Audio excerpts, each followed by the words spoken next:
Tuesday at 12 p.m. from Fishbowl Studios. Log on to hear sports talk from basketball to football and view your feedback on the biggest sports news you want to talk about from around the world. So be sure to log on each week Tuesdays at 12 p.m. to catch the Jamie Agenti Show. Hope to see you soon on Fishbowl Radio Network. Jump in.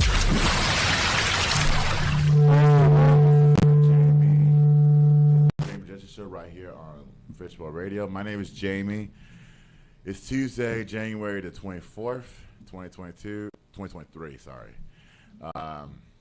So before I get on my Cowboys rage, I do want to give a shout out to Big Al Mack, the Kid Crack Morning Show. He recently said he has prostate cancer. So I just want to give a big ups to him because I've been listening to him since I was a kid. He's always bringing a smile to my face. So prayers up to you, bro. You'll make it through.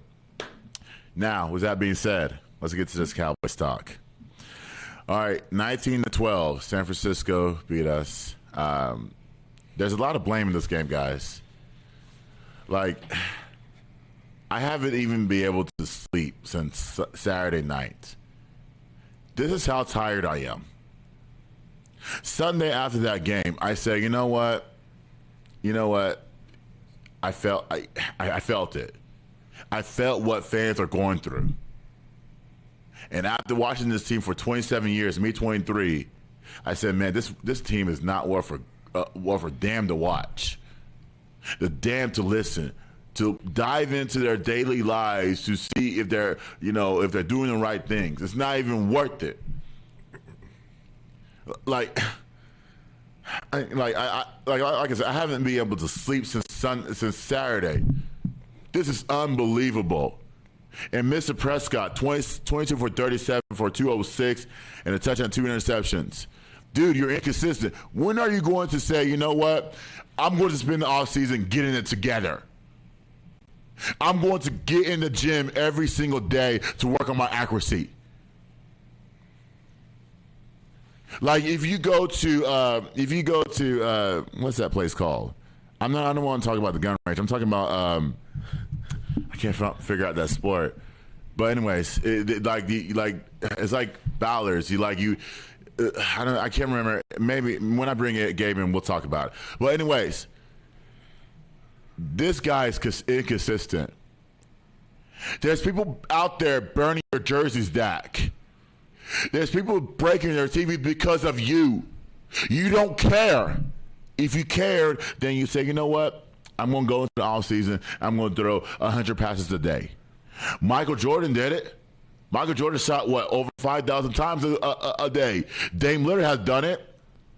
LeBron did it. Kobe did it. Rest in peace to Kobe. You haven't. You have all the facilities in this area to work on your fundamentals, your technique, and you refuse to do that. How are you going to get paid $30 million a year and you give us games like that?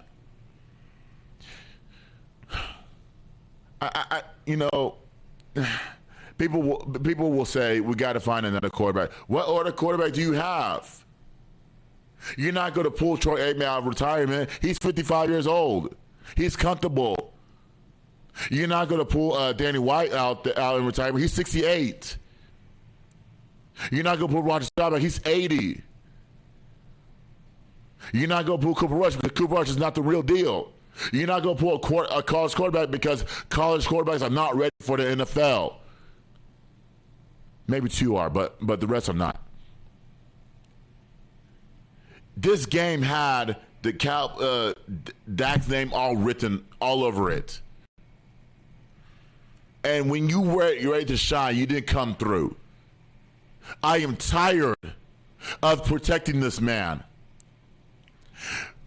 I am tired of them showing the commercials of him at Sleep Number. Every time he makes a bad play, they go to commercial and they show Sleep Number. They did it twice. Can we throw that commercial away? Some sort of motivation to the point where we don't see that anymore. There's other commercials that we want to air out there. We don't want that one. We are losing sleep, Dak, because of your mistakes. People are breaking their TVs. People are burning your jerseys because of you. People are fighting outside of the stadium because of you. Even though they cannot fight. But,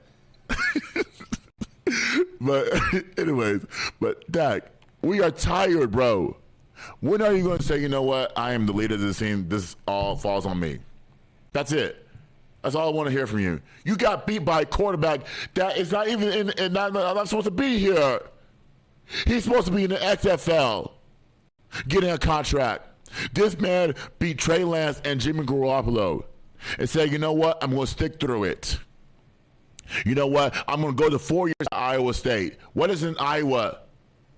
What is there? What is one popular place in Iowa that Brock Purdy can go to? Iowa State. There's nothing there.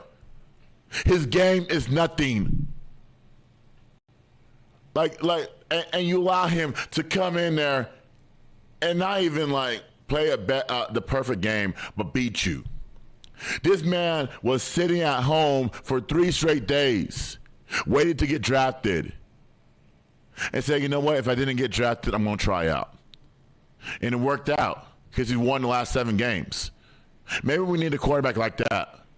Maybe we need to say, you know what, Dak, you need to go into retirement. You need to go work on your commercials. Kind of like a Baker Mayfield type of deal, right? You're falling off. You got beat by a 7-rounder. You can't tell me he's better than you. You can't tell me that. You can't. Now, but shout out to the no, you know what? I'm going to bring Gabe in here. And Gabe, welcome. Hey.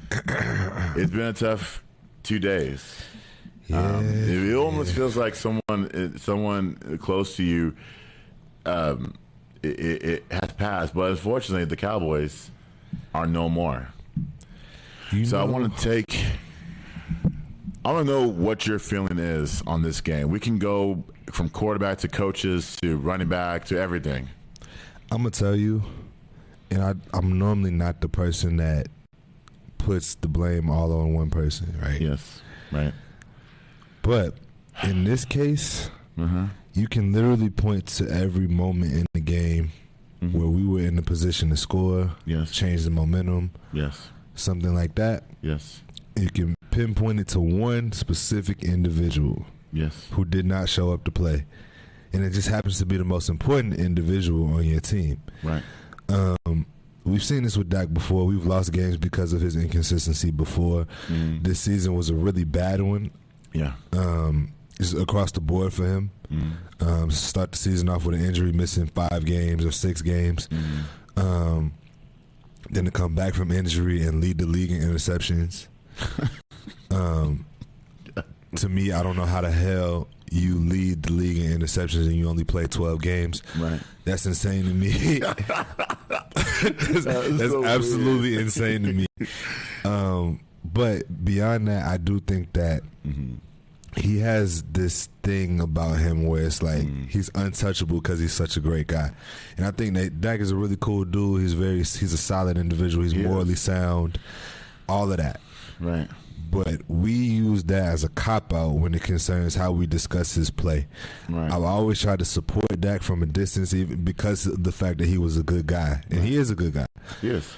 I've always tried to support. I've always tried to lean on the fact that given that he's a black quarterback for the Dallas Cowboys, there's a lot of pressure that comes with that. A whole lot of pressure. In the NFL. Yeah, but I got to be honest. He's not good. He's not. I think that as sooner as Cowboys fans can lower our expectations and understand what we have, right? Then we won't be as hurt. You know what I'm saying? We won't be as distraught and throwing TVs around and fighting people in the streets. Yeah, that would literally happen. And you know what? You know, I don't think they should have watch parties anymore for that simple fact. Because first of all, you're fighting in front of, well, maybe kids, but you're fighting to embarrass yourself on the internet. You're fighting because you cannot fight. There was a few guys there that I saw that I was watching this on Twitter. Yeah. I said, okay, this guy is on the ground and you're punching him. You're standing up. You're punching this guy on the ground, dude. You're knocking him out. Those guys went over there to fight. They didn't go over there to have a good time. They went in there to start something. Yeah. And I blame the whoever organized that venue should be fired. You don't, and no arrest. So you tell me that all those guys were fighting in front of the plaza and no arrest? Yeah. Like seriously, like so everybody can go home happy. I just fought 5 dudes. I can go home happy. Like, dude, come on, man. Don't host venues like that and put yourself on the internet. Yeah. You lose business like that. If those people, if you see them on camera, right, revoke their membership. Just revoke it. Don't allow them in the building because you're ruining it for us. COVID year, they had nobody there. Nobody. The NFL can easily say, you know what, we don't want fans in our arena. But they say, you know what, it's a money business. So this is why we waste our money on that crap. But y'all can't fight. I tell you that. Y'all cannot fight. If you're throwing yourself at an individual, that's not fighting. That's being stupid. Man, look, beyond the fights, this is a mess. And I think that we're a mess, bro. We're a mess. Offensively, this was an absolute mess. Defense played out of their mind.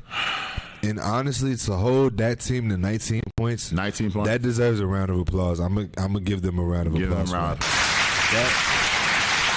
them to 19 points is incredible. If we keep that defense together, we got something with that. Well, we got to keep the coordinator. It's partially the coordinator, but a lot of it is personnel because you got to know how to use the personnel. Yeah. And so I say all that to say I do want to give them their flowers because they played an amazing game. Michael Parsons. And they got burnt out at the end. They did. When they gave up that last touchdown, but who can blame them? Who can blame? I mean, Trayvon should have caught that pick. Yes, he should have. Dude, you know, I was like, you played the cornerback position. Yeah. This man had 11 interceptions a year ago. Yeah, he can't tackle, which okay, fine, fine, all right, give me an interception then. Yeah. Give me an interception. You can't get that. That's a lack of concentration. Yeah, lack of it. Like you didn't come to the game prepared. I'm not trying to disrespect Trayvon for what he's done, but dude, that is a crucial moment in the game. But I will say, in his defense, playing that position, it makes you it's very reactionary. Yeah, and so sometimes because he's not focused, the ball was tipped. Yeah. So if you're not focused on the ball, that ball is already out of whack. So you're trying to make a catch. Yeah. It's not an easy thing to do. Yeah. So it can happen, but that's one of those moments that just cost a little bit more. That the fact that you didn't catch it did, and the sack on third down. Yeah. And then the holding penalty. Yeah. On first of all, it's been very, very, very rare occasions where I've seen a defensive holding penalty on the defensive line. Right. I honestly didn't know that you could call that. There was 2 of them. There was the defensive line, and then the other one on Wilson when he held Kittle in the end zone. That was the play when we had the sack. Yeah. We had the sack. Donovan Wilson, that one was some bullshit. He knew exactly what he did. Right. Why are you getting up looking like you don't know that you just held this man? Like, are y'all stupid? Right. Like, am I missing something? Like, did you not just tackle this man? He didn't have to. In the middle of the field? He didn't have to do that. All he had to do was just stand right in front of him, and we had the sack. You could have held him to a field goal at least. That could have been a 12-9 game. And that's what I'm saying. In the fourth quarter. And that's what I'm saying. If we go, because we could have gotten field goal range, even though I don't trust our kicker either. That's a whole other conversation. We'll talk about that in a second, but that I mean, I believe that he may struggle with extra points, but field goals, he's a He's a marksman. Holy crap! Yeah. So I think if we go down, if we get the ball back crap. 12-9, We weren't scoring. we weren't scoring at We all. weren't scoring. So I it would have mean, came down to field goals. We shouldn't have to. Shouldn't have to come to that. We were not. We were rated in the top 10 in offense. We should be able to put the ball in the end zone, Yeah, but they didn't. yeah, We protected well. I mean, Dak had what, one sack? yeah. Well, one. Yeah, he had Yeah, one he got sack. sacked once. Okay, second one. So we protected well. Against Nick Bosa. I think offensive line and defense were the two highlights of the game to Yeah. me. And CeeDee Lamb. Those are my three highlights. If I got to pick something, There's a. I think honestly we played a game that was winnable. Right. We played a very, very winnable game. That's what makes it harder because you know that if take one of those interceptions away, it's a different Right. game. I mean, I do blame CD for that interception because like you allowed this man to interrupt your route, stand in front of you. Nah, I don't blame CD for that. I don't blame CD for that at Why all. not? Dak threw the ball. Dak was the thrower of the football. You know, unless you don't see that corner right there, that is getting picked off every single time. These corners are too athletic for that. You know. You think he's forcing the ball into CD a lot? Absolutely. Because who else was getting off the ball? Who else was getting off? Nobody. Getting, Gallup didn't have that first interception. He didn't have time to run his route. So that first interception, what's his name, Lenore? He was the weakness of their cornerbacks. Like that dude should never step in and intercept Gallup like that. You didn't give the man time to run his route. No. You're forcing the ball because you think you like the thing that San Francisco did very, very well. They disguised the pressure. Yes. They disguised it very, very well. Surprisingly, they blitzed. They blitzed a lot. And it was a lot of disguised blitzes. It was a lot of like hidden stuff that was going on. Like unless you have an eye for that, you wouldn't be able to tell what just happened. Like it was rare that they rushed forward the entire game. That's weird. Which is not normal for them. They did rush 5 at some point. They rushed 5 a lot. They did a lot, Yeah. and they're not even like a blitzing team. No. Broadus said that Broadus of the fan, he said they're not a blitzing team. But if you study Dak, you know that if he's under pressure, he only completes about 14% of his passes. God damn. So just put that in perspective. If you get pressure on him, he can't throw the ball under pressure. And most of those He passes are screen passes. Yeah, or short passes that like just that little outlets. So he's not gonna beat you if you put pressure on him. If you let him sit back there in the pocket like Tampa Bay did, then he's gonna look like that. Right. So at the end of the day, Dak has to get better. I don't want to. I keep going back to I don't want to kill him because I really do You like have to, that, man. But This is a state where you got where everybody is killing his jersey, man. Those are high prices items. This dude came into the league hyped up. This dude said, you know what? He took the job from Romo 7 years ago, and nothing.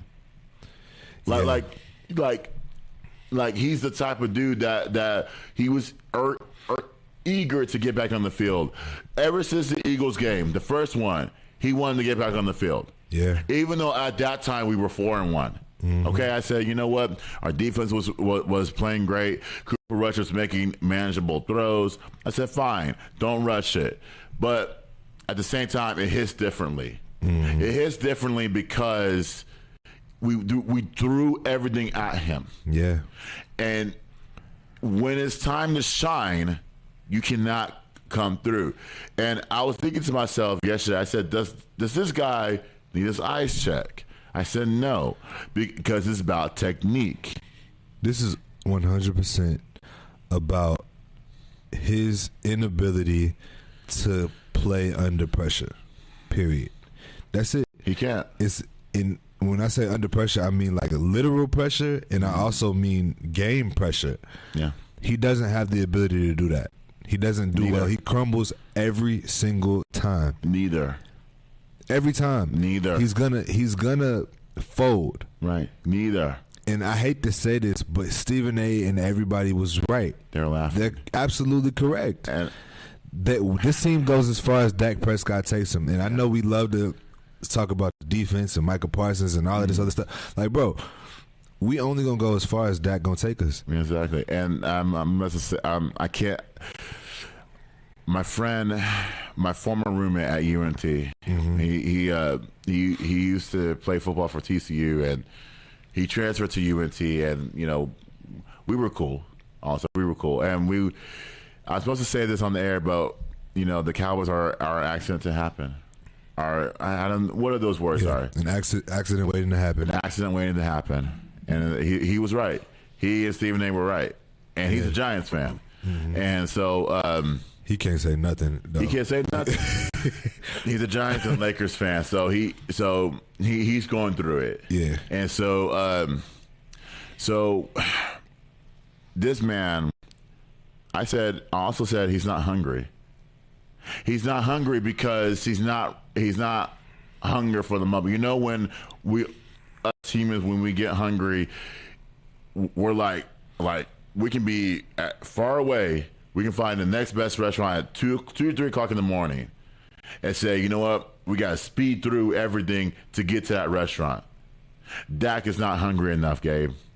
You can't tell me Joe Burrow in 3 years' time, twice he took his team to the AFC Championship game. Twice. Damn, Joe Burrow. Brock Purdy took this team. Brock Purdy said, NFC Championship game. Brock Purdy said, you know what? I got drafted. I'm going to wait till Trey Lance or Jimmy Garoppolo hurts. No, I'm not wishing injury on them, but I'm going to set the playbook until my name number is called. And Kenny Pickett, the Pittsburgh quarterback. Reason why I wish he would have started week 1, but when he got drafted draft night. We're talking about draft night. That man said, give me the playbook. I want to study it right now. That man was hungry. He is hungry for success, Gabe. He's going to have a more successful career than Dak. But and he's, 25, 23 years old. To your point, I think that Dak, he came into the game hungry. That's what got us all excited. He came into that position hungry. He was a 4th-round draft pick. Like, he wasn't supposed to be in the position he's in now, being a starting quarterback of the Dallas Cowboys and making over $100 million over the last 2 years, which is insane to me. That's insane. For a 4th-round quarterback. Yeah. So that's what I'm saying. Like, I give him props because, he worked his way into this position. Yes, he but did. Now that you're in this position, what are you doing? Right. Did you lose that feeling? I know he hears all of this noise. Everybody's talking. We know. Shut it out. We know what this is. We've seen this before. Right. This is Eli Manning. It took Eli Manning going back and getting hungry again to be able to go beat Brady in 07. Or whatever. Was that 07? Yeah, in 2011. He beat them twice. Yeah. Twice. But up until that point, people was like, we can't do nothing. They got 2 of the best running backs in the league. They got all of this stuff. They got Michael Strahan on defense. They got all of this stuff. They had everything. They had everything. All they were missing was quarterback play. And it was when they finally got it, look what that's literally all that I see is missing from this team is a level of play from a quarterback, and give him another weapon so there's no more excuses. Another weapon. Just give him one more weapon. T.Y. is old. Gallup is T.Y. is old. He's old. He's old, but and you can see it. Like he's not the T.Y.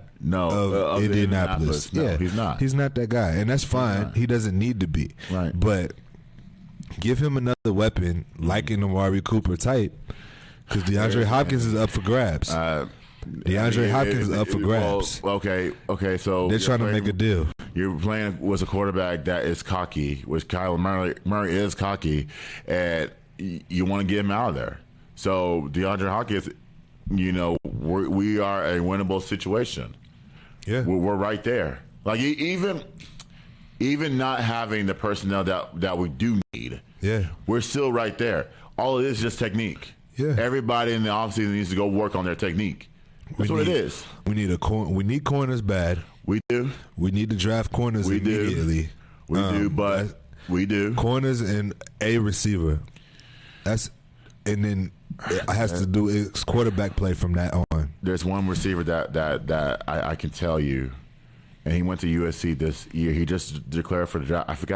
I forgot his name on top of my head, but when I find it, I will address it. But there's one receiver that I like. And we're gonna have a late first round pick. We'll probably be 26. Yeah, 26. So not offensive line because we can get that through free agency. We can, but they're probably going to draft for offensive linemen in the later rounds. They've had success with that. They have finding these offensive linemen in later rounds. Mm-hmm. So I think that's probably what they'll do. They'll probably focus heavy on the skill position because we do need another receiver bad. We need a receiver that can get separation. Gallup is a third option.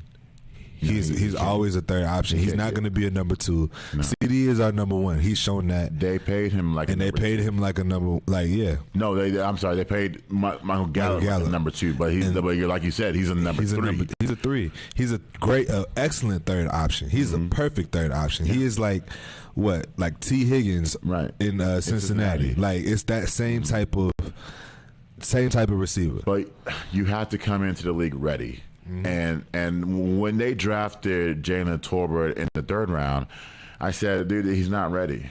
Like when he was inactive, he just wasn't ready. They put a lot on his plate early to the point where like you're coming from a Sun Belt school that nobody watched. People started watching until you got good. Uh-huh. And when we put things on you, like we can't. We expected you to come through. So that's not an option that I'm looking forward to address. Now, granted, to your point, I would want a receiver that is football ready. I want a receiver that's NFL ready. And what I mean by NFL ready, he checks the box. Yeah. He runs go routes. He runs deep routes. He's a route runner. He can get off the line of scrimmage. Block, Gabe. He can block. I need receivers that get off the line of scrimmage. Yes. Stop. Like, if you don't get separation, you don't have a place on this team. Like, because that's the problem. CeeDee Lamb, he can run routes. Yes. But he's not going to give you he can get you in space. Like, if you get him out in space, he can kill you. Yes. If you get him in between zones, he can kill you. Yes. But he's not going to beat anybody. Like, that's just not the reality. It's rare that you see him beat corners and defensive backs. Well, then you need that too. Like I said, you need a guy that's NFL ready. Yeah. Like, don't sit him out and say, you know what, we're going to get this guy from South Alabama. Like, first of all, there's nothing there. So, like, no. No, I'm sorry. No disrespect to South Alabama. However, they just caught a crazy stray. That was crazy.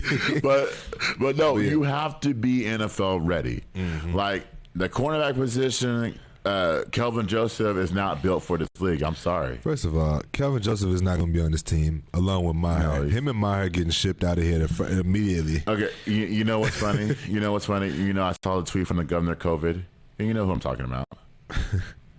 And the guy that sits on the wheelchair, the guy that tweeted out during the game and said, I literally lost my mind, Gabe.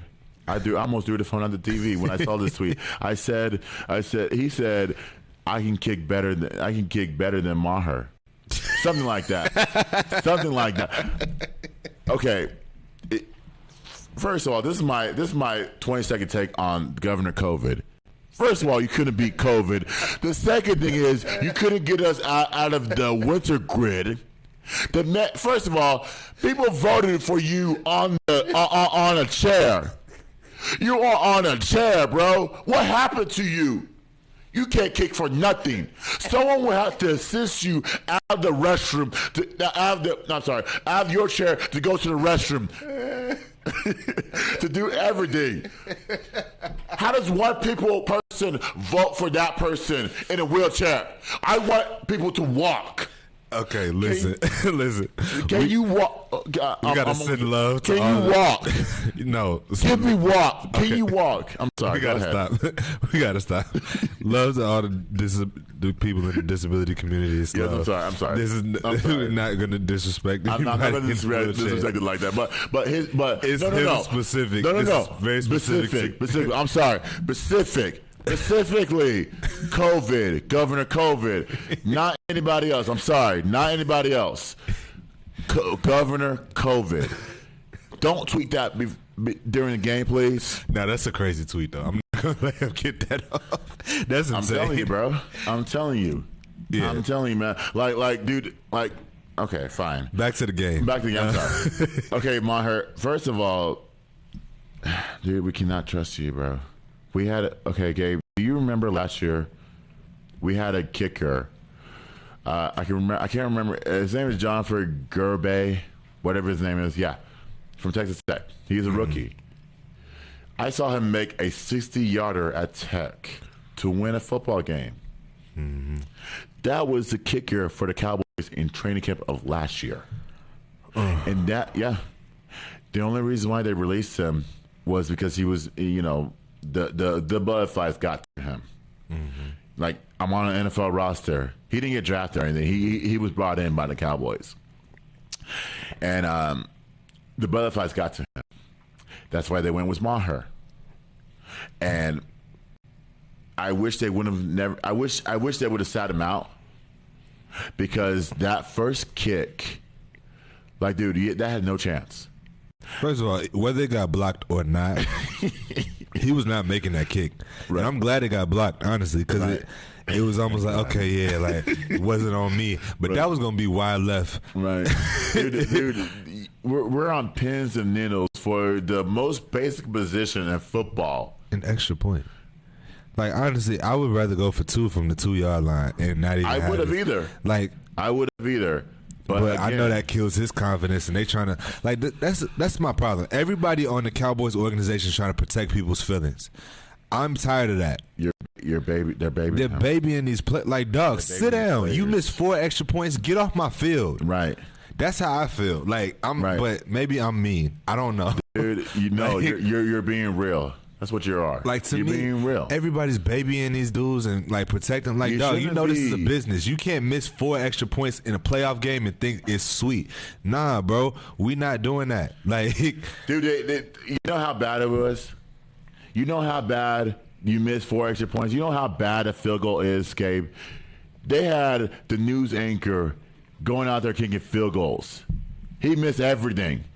They had a radio station go out to high school and had people, they were kicking for San Francisco tickets, trip to the San Francisco game and all that stuff. One person out of 20, that's on Instagram, kicked that field goal perfectly. I can't remember his name. I wanted to give him a shout out, but I didn't write his name down. I didn't get his name. But one, and they had to sign waivers and all that stuff. Okay, fine. But that's how bad it is. You had all these people, whether you were intoxicated or whether you were better or you were just doing it for a contest. You had the people out there trying to do your job. The one job that you have in practice, we're not asking you to tackle. We're not asking you to read the playbook. We are asking you to kick a football. Period. You have Mr. Fossil, John Fossil. Jim Fossil is his father. John Fossil defend you in the press conference, defend you on the field where Trent Williams was trying to get into your head. Now, granted, Trent Williams is a Hall of Famer in all aspects. We can argue about that. But John Fossil, dude, you're not standing up to a Hall of Famer, bro. I don't know if you saw that video, but you're not standing up to Trent Williams. Trent Williams, granted, he was in the way, but you're not going to stand up to a Hall of Famer. I'm sorry. Focus on where the focus needs to be. If this man missed 4 field goals, like they tweeted out, someone tweeted out, he missed 4 in pregame. 4. Before that, Jerry and Steve, both of them on the field talking to them. Which, okay, fine. Sweet moment. And you fine. Missing in pregame with nobody coming at you? Nobody coming at you. Like, dude. Only reporters were there, bro. There might be a few people there, they'll be there early to, chit-chat and watch you, all that stuff. But, dude, you had your boss come up to you on the field beforehand, and then you miss 4? Mm-hmm. I wish somebody would say, you know what, McCartney, he missed 4 field goals. He missed 4 field goals in pregame. You might want to rethink your decision when we go for it. Yeah. You might rethink to that. me, like, oh God, I would have went for 2 this entire game. I'm taking that risk. It's not like we wasn't scoring that many points anyway. So you know what I'm saying? Like, We weren't. it would have been worth it to go for 2 in that situation, Right. when the kid got blocked and all that. Because then that sends a message. It's like, all right, bro. Like, look, It's this message about your job. Yeah. It's this message that and it also sends the message that kicker that you brought in, like we talked about, like an hour as we ended, they brought in a kicker. And I said, okay, fine. Maybe if he's going to play, if he's not. Okay. They didn't dress him out, which is kind of weird to me because you know, he hasn't played since week 3, I think. And you sign him on, like we said, on that day, and then get him ready to go in case Maher missed field goals. And he wasn't ready to go, Gabe. He was just. no, he wasn't.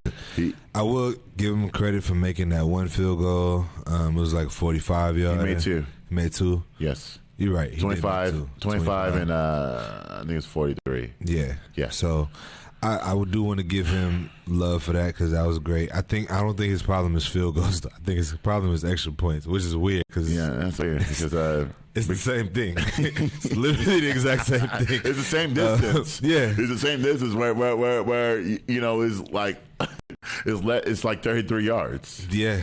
Every So, kicker like. I don't like, know what the mentality is when the kid signs extra points or why that's you know, different. I don't know what it is, sir. Like you need some meditation for that. But again, bro, like it just goes back to the culture of the Cowboys, though. Think about this. We have a culture that coddles players. We have a very spoiled culture. All of that stuff plays into this. Maher would not have a job on any other team.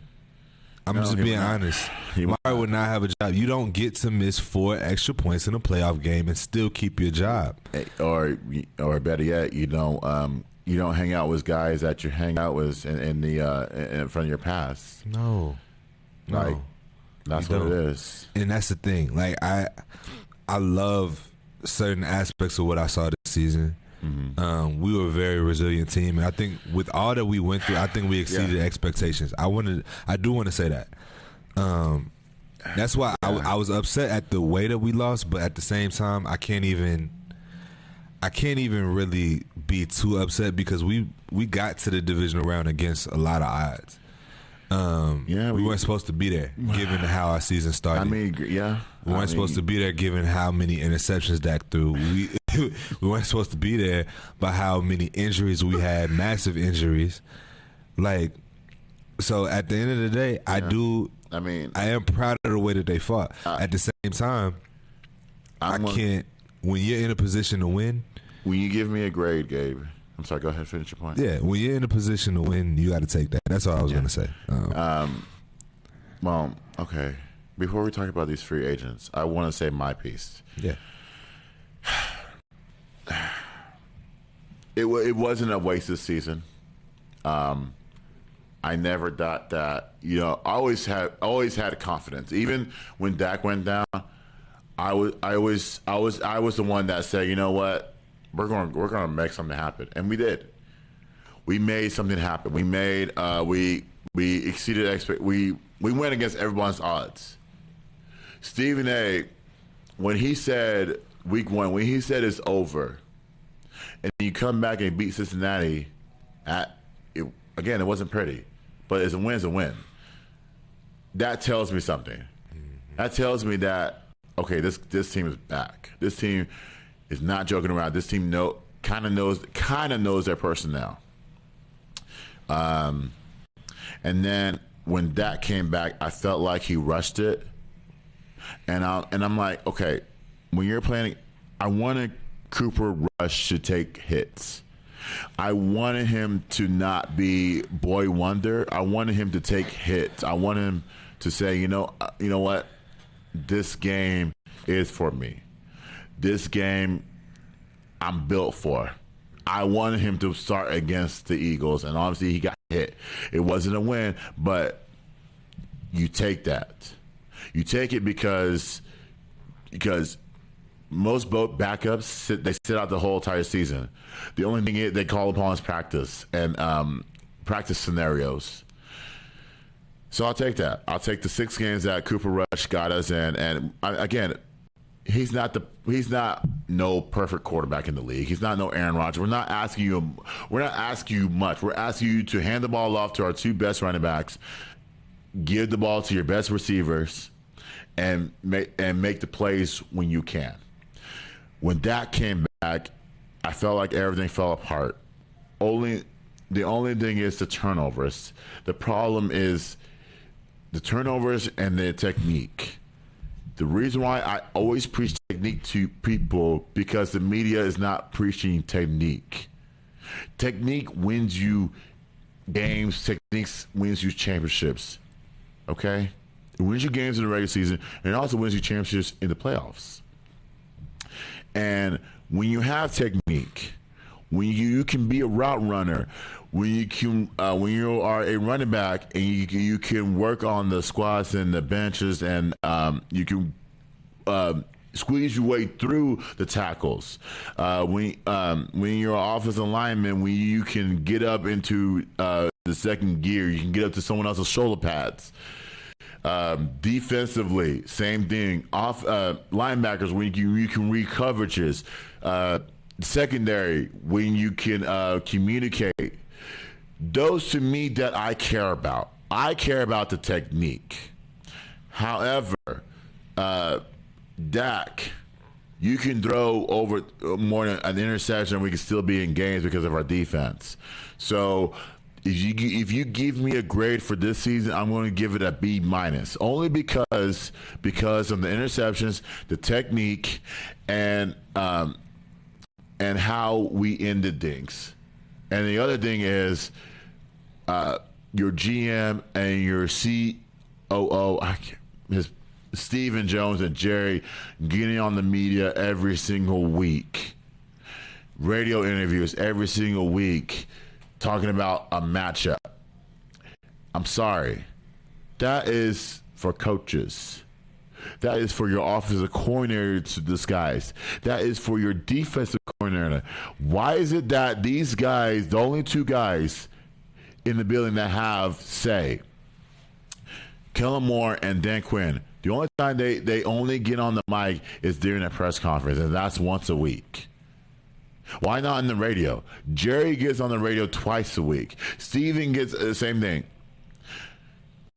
My goal for the 2023 and beyond is to not only sell the team, Gabe, but to avoid media interviews. Both of them. Let's see what this team is really made of next season. Let's see if they're not controlled by Jerry's antics, what Jerry says. I think Mike McCarthy is controlled by Jerry and Steven, because we saw you win a championship at our house. We paid you these big bucks. Now go win 12 regular season games. Go win us a title, an NFC East title. We're not talking about a championship. We're talking about an NFC title. Go lose us a divisional game. We'll see what happens. My expectation for 2023 for both of them is to not do any more interviews. That's why today they canceled it. They canceled their interviews because you know why? Because they're too embarrassed. Jerry, after that game, he was sick. And I'm like, dude, you're full of it. You're full of it because every print, every name that you have, that you touch, everything that you touch our organization has your name all over it. This is why we're always going to fail. And if you don't do any of those interviews for 2023, let's see what happens. Let's see. Let's see if Mike McCarthy can actually coach this team. Let's see if Dan Quinn can actually coach this defense. Let's see if Kellen Moore can go outside the box. And first of all, I don't even know why he's being considered for these jobs. They should really court the defensive coordinator. Honestly, you know what? We should actually court their defensive coordinator. Young, energetic. That's what this football needs. Yeah. Look at Minnesota this year. Even though Minnesota wasn't going to do anything, but a young coach equals success. And I'm going to tell you to that point, Minnesota has the same problem we had. Yeah, they have a middle-of-the-pack quarterback who's only going to take you so far because they're inconsistent. He can't play big-time games. The difference for Minnesota is that their defense isn't great either. Yeah. So, like, yeah. They fired their defense coordinator. Yeah. Like, it's bad over there. But for us, we have this thing where, let me see how I can phrase this. We have a thing where our owner is heavily involved. He's active. He's vocal. Yeah. I don't know how much of an effect that has on the players. I think it has an effect based upon pressure and added mystique, I guess, of what it would be like to win. But I also think that all of that stuff makes the Cowboys the Cowboys, if that makes sense. Like, in a grand scheme of things, like even when they were winning, all of that stuff is what makes the Cowboys, quote unquote, America's team. So we understand the value of the organization. We understand the business of the organization because it's one of the best businesses in the world. It is. It's a well-oiled machine, and so in the world. That's why you got people overseas supporting us. Exactly. So the problem is now Jerry wants to win because he sees his mortality. He really wants to be a winner. He wants to see he said it out of his own mouth, so I'm not speculating this. He said, I want to see a championship won in Dallas before I die. He said that's his words. Okay. So at the end of the day, if that's what he wants, you got to put the pieces in place, you and your son, to make that happen. We have enough. We need a couple more pieces, a couple more small pieces, and we need a consistent play from our quarterback. So you got to invest in whatever that is that he needs to be a consistent quarterback. Okay, to your point, Gabe. I agree with you with everything that you have said. And so that statement right there should bring volume. So would one say, don't you need to take a step back? One would say that, Gabe. Yeah, I mean, that's a perspective. The man is 80 years old. The man is still running around saying all these things. And I'm like, can we stop the noise? I think when the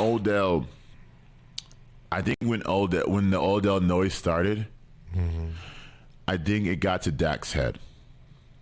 Because he was thinking, I need another receiver to throw to.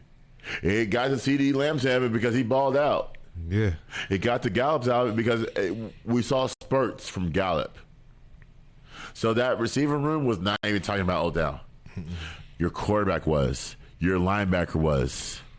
Yeah, the difference between Micah and Dak is that Micah wants to win. Yeah. Micah's 22 years old, and I do want to say, Karachi's having another baby.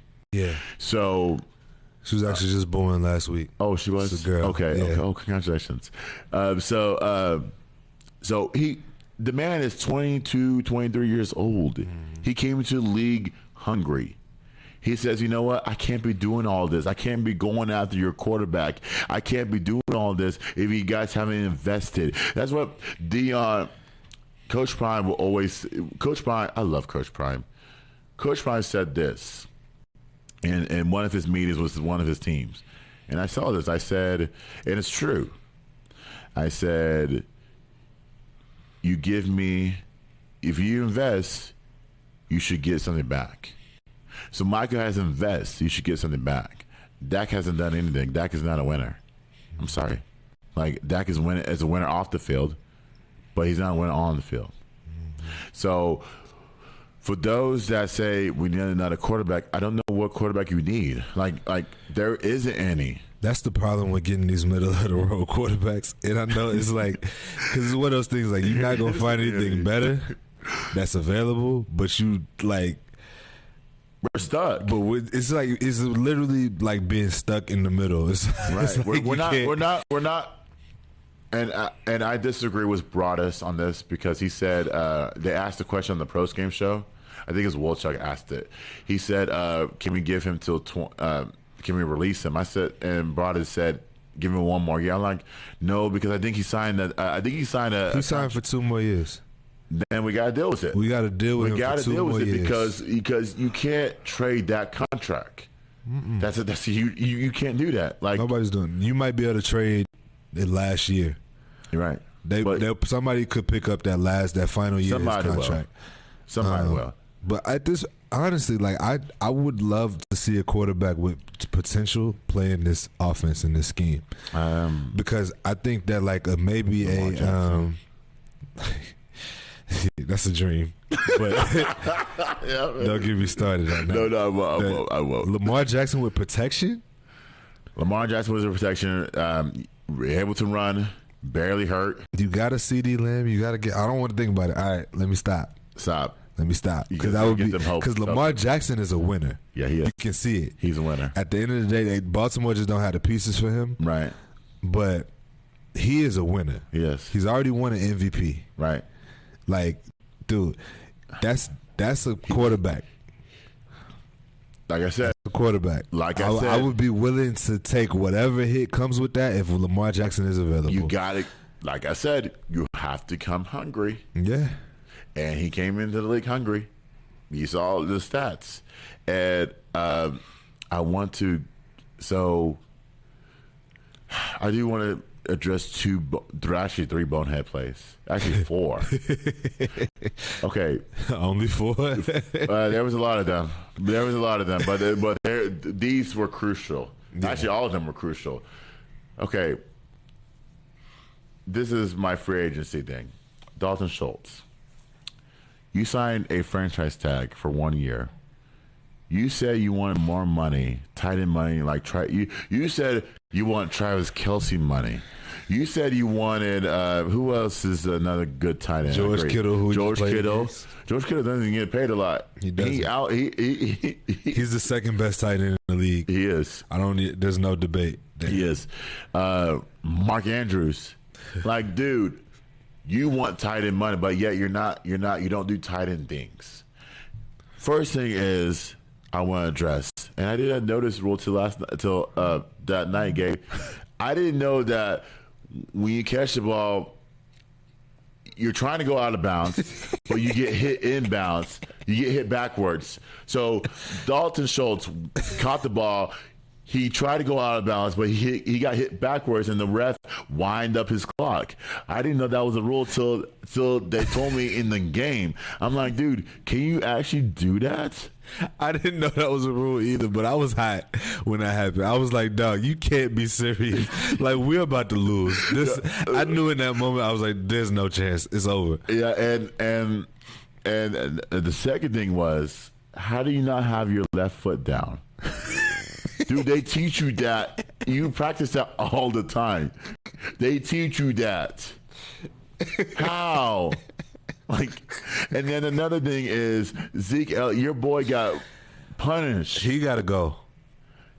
I'm gonna go out on a limb and say it. Sacrifice right now.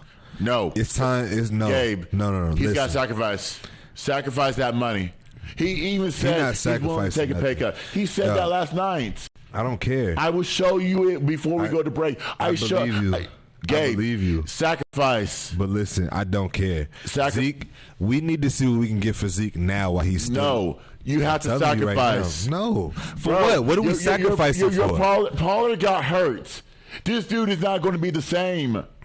And that's why I'm saying what I'm saying. And you think Zeke is going to be the same? No. You think Zeke is going to do anything productive? We just saw that. That's 10 rushes for 26 yards. That's 2.6 yards a carry. Talk to me about I can go get a running back tomorrow. Dude, that's your boy. Dude, that is my boy. I love Zeke. I love Zeke personally. But no, bro. Come on.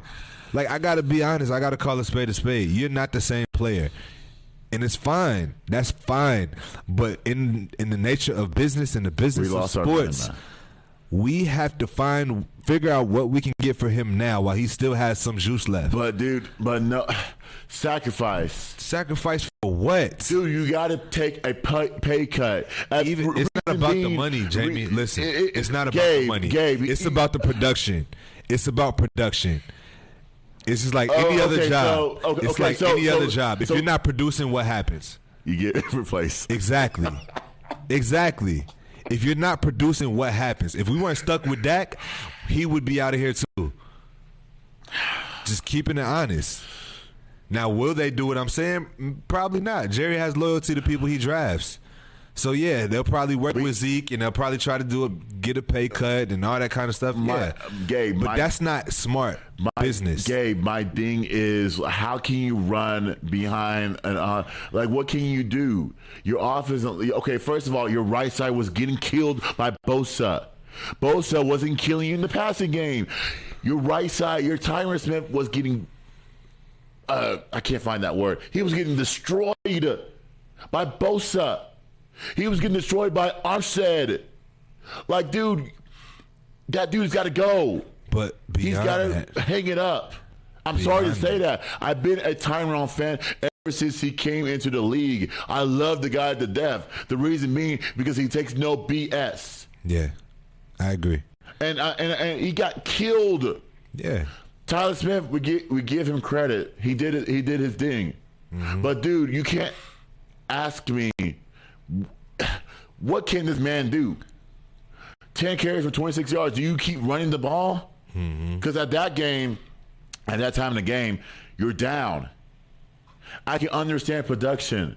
Yeah. But at the same time, you're not running with a 33-year-old disabled offensive lineman. No, I agree with you on that. I do agree with you on that. That's a very, very good point. But also, what production have we seen from Zeke all season?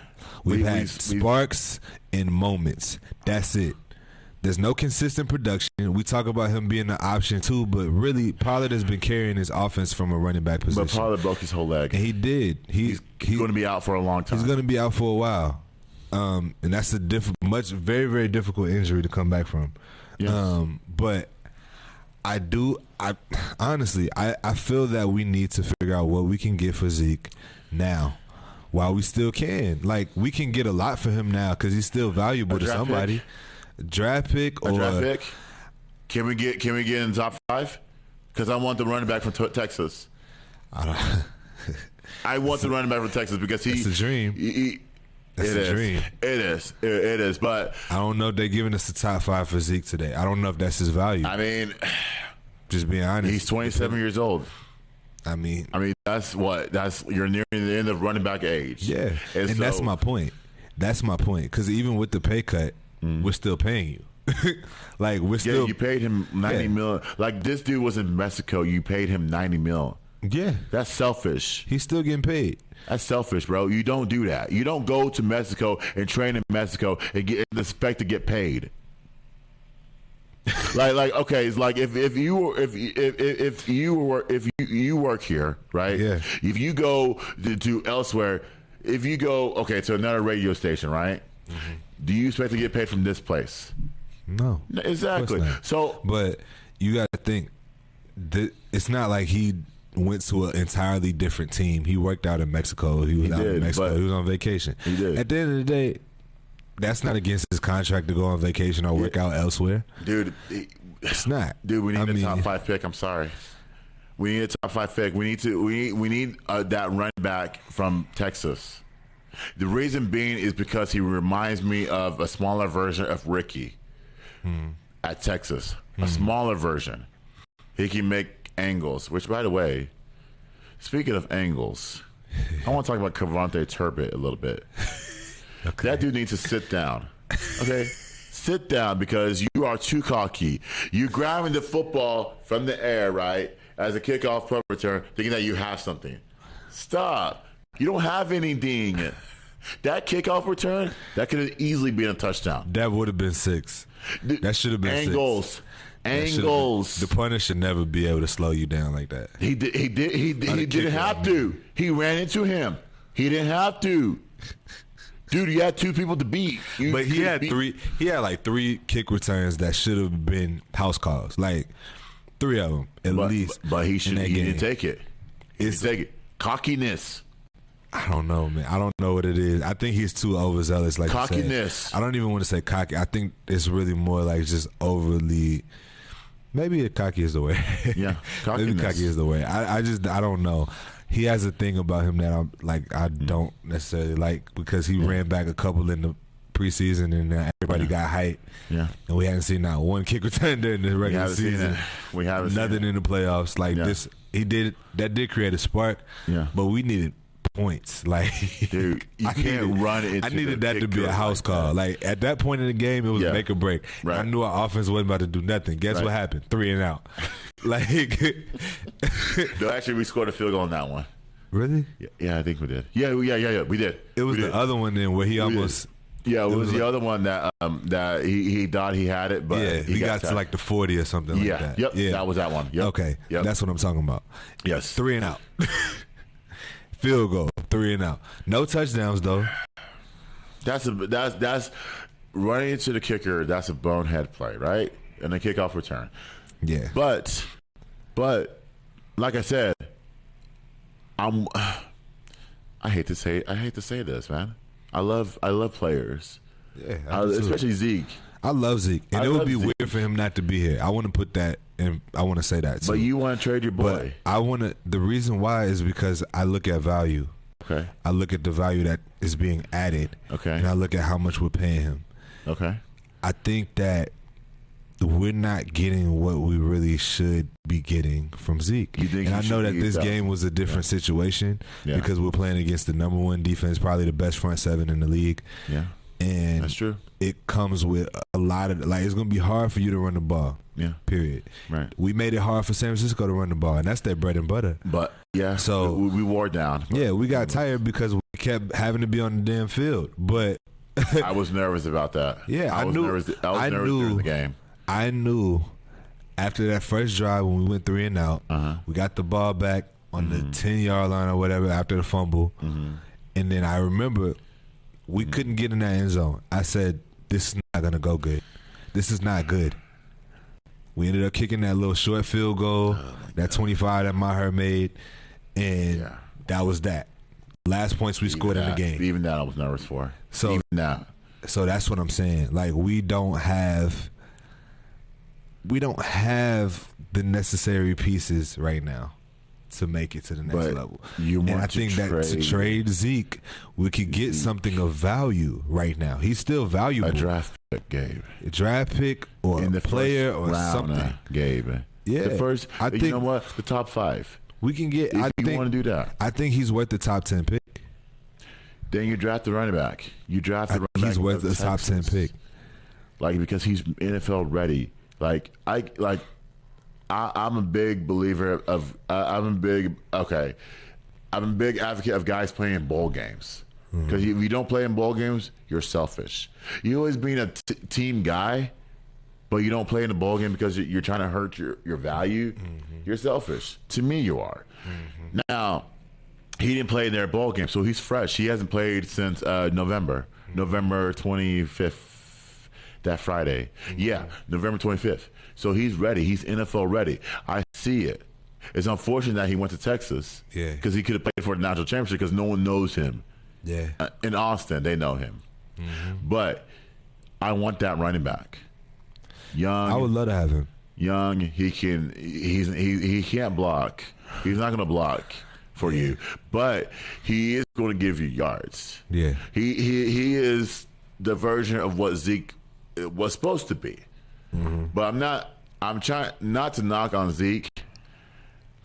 I don't know, man. I don't know. And I get it because I'm saying all of this just mainly because I just watched that game on Sunday and I was just like, man, like, he doesn't even look like the same player getting off of the ball. He's overexerting. He's completely diminished from what he was a few years ago, and that's the reality of playing the position. It's not.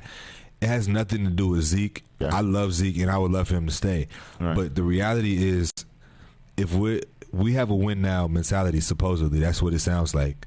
We have to. We have to have a win now mentality. Rebuild. There isn't a rebuild coming. There's none. There isn't. So you got to put the pieces in place to go win, and that's the thing. Like if you, we can't have any more liabilities. Our quarterback is enough of a liability. We're stuck with him.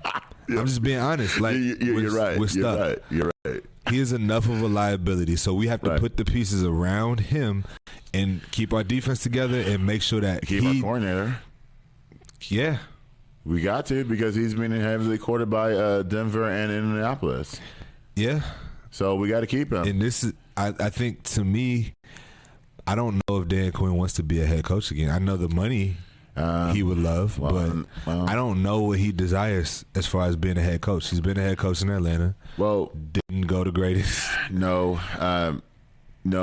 But at this point, would you do everything you can to pay him head coach money, even though he's a defensive coordinator? I mean, at this point, I would. I would, because of what he brings. Yeah. Like, he's been the best. Like, he was in Seattle as a defensive coordinator. You saw what that defense looked like. Yeah. He's a better defensive coordinator than he is a head coach. And I think that these other teams will find that out if he does go to get those jobs. Because I don't think he's a head coach. Right. I think he's a fantastic, probably one of the best defensive coordinators we've seen. So I say that to say that, yeah, I would pay him what he would get as Cowboys have to do everything because they have to keep him. Yeah, they have the necessary resources to do so. That's the thing. So it's not about money. Right. They got the resources to pay him. So, yeah, I think right now, going into the offseason, I think they really should be focused on what does winning now look like? What were we missing this year outside of quarterback play? Because we can't do any. We're not going to change that. He has to be willing to change that on his own. Technique. That's what I said. Technique, all of that kind of stuff. Whatever. He got to figure out what he needs to do to get right. Period. Right. Beyond that, what pieces can we add around him to make if we to the point where we need to add pieces to the point where it's like, look, if you don't perform, it's on you. This specific, like he was missing a receiver here. Yeah, he was missing a running back help. We weren't running the ball well. There's a lot of different things that could have been better. So you want accountability? I want accountability. Okay, that's what I want. That's all I'm asking. I like that. I like it. I want accountability. I want accountability too. Yeah, and I mean, I agree with you, but we have those pieces, Gabe. We have them. Do we? Explain. Okay. If that's what like I said, technique and fundamentals, right? Your quarterback needs to work on his accuracy in the offseason. Your quarterback also needs to work on his footwork. That comes with a quarterback. He is a running quarterback. I want him to be what he used to be. Your running back situation, obviously Pollard, he is seriously hurt. I don't know the timeline for that injury. They said a high ankle sprain, then it turned into a broken fibula. It's going to be a lot. He broke his what? I think fibula. Can't remember pronounce that. I'm just trying to make it pronounce that. You can just make it pronounce. Broke his leg. He broke his leg. That's what I'm going to say.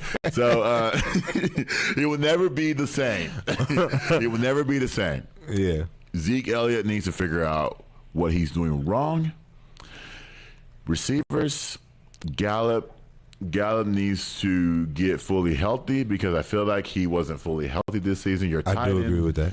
Your tight end group needs Dalton Schultz needs to work on his game and his mind. He needs to be the tight end that we're supposed to get. I'm not asking for a George Kittle. I'm not asking for a Mark Andrews. I'm definitely not asking for Antonio Gates. If we can go back that far, I'm asking. We got to go out of our own organization. Jason Witten. Exactly. We had one of the greatest tight ends for the last 20 years or whatever. Exactly. So at the end of the day, we have a different level of expectations for Dalton Schultz. Right. You should not be not catching wide open balls in crucial moments. Right. like literally, you shouldn't be. You should be blocking on crucial moments. And that receiver room, obviously you're on Lewis Hilton. He's probably going to retire or say, you know what, give me one more year. Okay, I would trade for a receiver. I would trade for a receiver. There's Brandon Cooks. There's DeAndre Hopkins. Offensive line.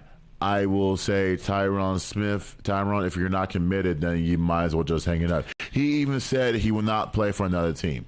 I said, fine, okay, then retire. I hate to say that. I don't like when players retire, especially him. Zach Martin. Zach Martin's a Hall of Famer. Tyler Bialic. He did well. He didn't have to come back. This man was playing on one leg too. Yeah, one leg. Connor McGovern, we need that position addressed because he's hot and cold. Tyler Smith, we got to give him major props. Connor McGovern is a penalty waiting to happen. I'm just let everybody know that. Yes, he's like the version of Connor Williams, and so that. But Tyler Smith gave his all, considering in fact being a rookie. Dude, we didn't even ask you to do much. Yeah, asked you to play left side. You did your job. The defense did everything. Now, I will go on a limb. We need to resign Donovan Wilson because Anthony Brown's not playing until 2024. Yeah. He's a free agent too. He ain't playing in 2023. Donovan Wilson is your safety, can come down in the box. He creates everything. And it's unfortunate that he got that holding penalty. However, he is a good tackler in space. That's rare. That's very, very rare. Yeah, it's very rare that you have a tackle like he almost reminds me of Darren Woodson, but I'm not going to go that far. But yeah, that was a lot. Yeah, that was a lot. But that was a lot. But he could tackle. He could tackle. That was OD. But I'm with you. Yeah. But your position. You played this position. Trayvon Diggs, I want Trayvon Diggs to work this all season on how to tackle. Bro, listen. Now, let me stop you there. Listen. Trayvon don't want to tackle. Listen. That's the one thing. He's a Deion Sanders who's making business I understand that. Someone said that yesterday, and I get it. I understand that. However, we're asking. I'm asking you, if you can't tackle, at least play cornerback. At least don't get beat like that. Okay? Like I said, I watched a video of A.J. Brown run across your face. He's a bigger receiver, but I need for you to play corner. Have an island for yourself. Honestly, though, I think he'll get there. Because I saw a lot of growth from last year to this year. He did grow up He grew a lot. Like he wasn't getting the interceptions, but we rarely heard his name called. Yeah. So it was a couple double moves he got beat on. It was a couple moments in the season, but overall, he gets a solid grade from me. Yeah. He gets an A- from me. Yeah, I think as he continues to grow as a cornerback, I think we're going to see him be one of the better corners in the league. Right. So, with that being said, okay. So the defense is good. Okay. The offense is good. The kicker, I would like to address. Okay. Oh, we can address that tomorrow. We gotta go. You gotta go. Like, dude. We need a kicker to come in and say, you know what, I'm not going to miss an extra point. You know what, I'm not even going to miss a 30-yard field. You know what, I'm not going to keep our fans in pins and needles to make a simple field goal. This is your one job. We're not asking you to tackle. Like, dude, your one job is to make kicks. Like, we're not asking you to get an SC Dallas player that out of the couch to come kick for the Cowboys. We can ask that. We can ask them that. Yeah. Because all they do is kick for other teams in overseas or in the States. Yeah. And so that's and then I want McCartney to make better decisions. Denver this past season hired a coach for Nathaniel Hackett to make better decisions at crunch time. Yeah. If we need to go that route, and I hate to go that route because you're supposed to be better than this. Yeah. There was a game when there was a thing where Dak got sacked. I think at around 2:30 left. He got sacked on 3rd down. Why aren't you kicking a field goal right? Why aren't you punting right away? You're calling everyone off the field, and you don't go for it, which I was hoping they go for it. Yeah. Or you don't kick it so that you have a little bit of time left. Like if you punt it away, you have 2:15. They run the ball. You get to 2-minute warning. That's a timeout. You don't have to use your 3 timeouts. Which, I mean, we did get that 2-minute warning. Yes. It's just they would have had to run 2 plays before the 2-minute warning. Right. So that it would have worked out way. You could have saved 2 timeouts. Right. By literally just punting the ball earlier. Right. And rushing your punter out there to punt the ball. Like, it's like clock management. Football is something that's like a myth to Mike McCarthy. Denver hired somebody to help Nathaniel Hackett. Was that? Yeah. Was that deal? And we need whoever they hired. We need to hire that person too, like, or hire his cousin or something. Yeah, because this can't keep happening every season. Every last few years since he's been there, we've had 2 seasons ended because of clock management. The reality is, if he gets that ball back with about a minute and a half left, it's a different game. Right. We probably going to overtime. Probably so. Or winning the game. Exactly. So that's what I'm saying. Right. Because I know how Dak plays when he has enough time to maneuver. Okay. That's the thing about Dak. He's very confusing. But the reason why he has so many late game comeback situations is because he plays well when you give him enough time. He can beat you. Right. So it's the weirdest thing to me because, dude, you could have been doing this all game, and then we wouldn't even be in this situation. But damn it, you turn it on. Had another thought in my head. Yeah, you turn it on at about a minute and a half left in the game. We sitting on our 20-yard line, and we got to go to the length of the field to score. He turned it on then. And you know what's funny, Gabe? What's that? You know what's funny? This is why I said technique. Mm-hmm. Your quarterback almost got sacked in the end zone. That's when you know. That's when you know you need to work on your game. You almost get sacked in that end zone. That's when you know you need to work on your game. That's why I said technique, Dak.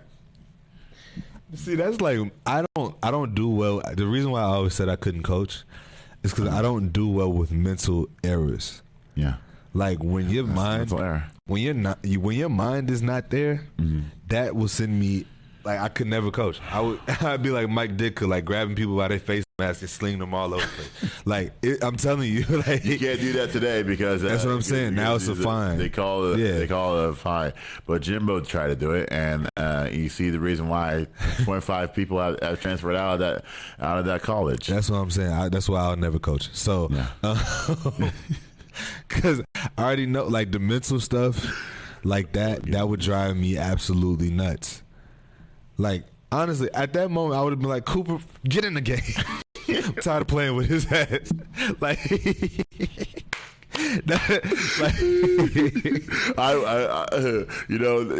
heart dropped. Yeah, my heart dropped when he almost took that shot because I'm like, dude, you need to spend the whole entire offseason working. Like, bro, like. Just go to a gym. Go to a gym to like work on your footwork. Go to the gym to like axing. That was the word. Axing. Go to an axing station and throw axes, bro. Like you don't even have to drink alcohol to throw an axe, which majority of people do. I don't know why you drink alcohol when you're throwing an axe. Yeah, I never understood why they had those in bars and stuff. I don't know. I don't know. Besides the point, like if you got to throw an axe, like dude. To focus on your accuracy, then do it, man. Like if you got to go play basketball, even though they tell you not to play basketball, and honestly, if you got to go shoot shots, if you got to go play darts, yes, darts, exactly, yes. If you got to go play basketball and shoot jump shots, then go do it, man. Like work, like something something that gets you like right, like. That sees you in the face, like when you look at yourself in the mirror, we're not looking at a different person. We're looking at Dak Prescott, the quarterback of the Dallas Cowboys. Like, go work on that. Yeah. Like, damn, dude, like accuracy. Like when you approach the gym counter, the people at the gyms, when you approach them, just look at them in the eyes. If you got to work on that, then work on that, man. Hey, look, I'm about to just get off all of my emotions when it concerns Dak real quick. Because what be pissing me off? I hate his post-game interviews. Yeah, yes. Him and Mike McCarthy have the worst post-game interviews of any player, quarterback, coach ever in life. The worst. Y'all are so politically correct, and it makes me sick to my stomach. It does. I got to do better. I'm going to get right in the offseason. I'm going to, you can't have that, man. You can't have that. 2 interceptions, you just can't have it. Shut up. Shut up. If you know we can't have that, why did you have it? Why do we do it? Let it go. Let it go. Like, dog, excuses are the tools of the incompetent used to build monuments of nothingness. Those who excel in making excuses seldom amount to anything. I had to remember that my entire life growing up. That's a statement that Dak, I need him to learn. I don't need an apology, dog. You played the game. If you didn't apologize, I wouldn't even be mad. Like, bro, that was a bad game. I'll chalk it up to that. But you sitting up there apologizing because you talking about, don't apologize, you can't have that. I got to be better, man. I just got to be better. Dude, we going into a new season. You talking about you got to be better? Dog, the season is over. Like, I don't know if you got the memo or not, but we're going home. He's ready for. He's going to prepare for the Cancun on 3. Like, dog, it's a wrap. It's over. Or the fishing. I got to be better. Like, you got another chance to see. Yeah, like you talking like we got another chance to be better this season. Like, no. Another chance for what? Another chance to be better in the off season? Like, what are you talking about? What are you saying? Like, dude. Like, okay, and I want to address that before I put this to rest. Okay, Mike McCarthy, like, stop. Dak, stop. Okay, both of y'all need to work on your etiquette. Both of y'all. That's why I said, if you gotta go talk. Like, talk well. Talk with technique. Talk with precision. There's players out there that's like, your linebacker is upset. Your linebacker could have said, you know what, let me go back to my old days and call you out. Like, damn, dude, like we don't have anything. When your linebacker, Michael Parsons, the best player on your team, says, he's like, yeah, we had a couple mistakes on offense and defense, but holding them to 19 points, that's a winnable game. Yes. When you say that statement, that's like saying, like, yo, our offense let us down. Period. He's not going to say. He's not going to say it blatantly because people are going to twist it, and also they're going to feel sympathy. That's what I don't like. I don't like the fact that, and podcasts is included. Yeah. I don't like that these ladies and men, both parties, give this team grace. Yeah. I don't like it because, again, we got fans fighting out of the stadium. They're idiots. You got a person. You got 2 people. I saw this online. 2 people twice. Burn your jersey, Dak. Yeah. That jersey is memorable. Dog, y'all had people putting their TVs in the middle of the street and running over them with their cars. You know how mad you got to be? Yes. Dog, do you know how mad you got to be? Yes. That's a different level of anger, bro. Like nothing else is on TV. That mad. Like nothing else is on TV. Like I never... I threw fists out, gay. I could do like 5 fists. I wanted to punch something. Obviously, I can't punch the cat because I can't punch him. But I wanted to punch something, bro. Like I was sitting in my house. I was like, I want to punch something. Like thank God. I'm a nice guy, by the way, guys. I'm a nice guy. But I want to punch something because I'm like, dude, this team gets your hopes up. People say when you go 8-0, it's Super Bowl. We're paying for our tickets to go to the Super Bowl. Teams, do you realize that they start teams like the Kansas City Chiefs and what's that called?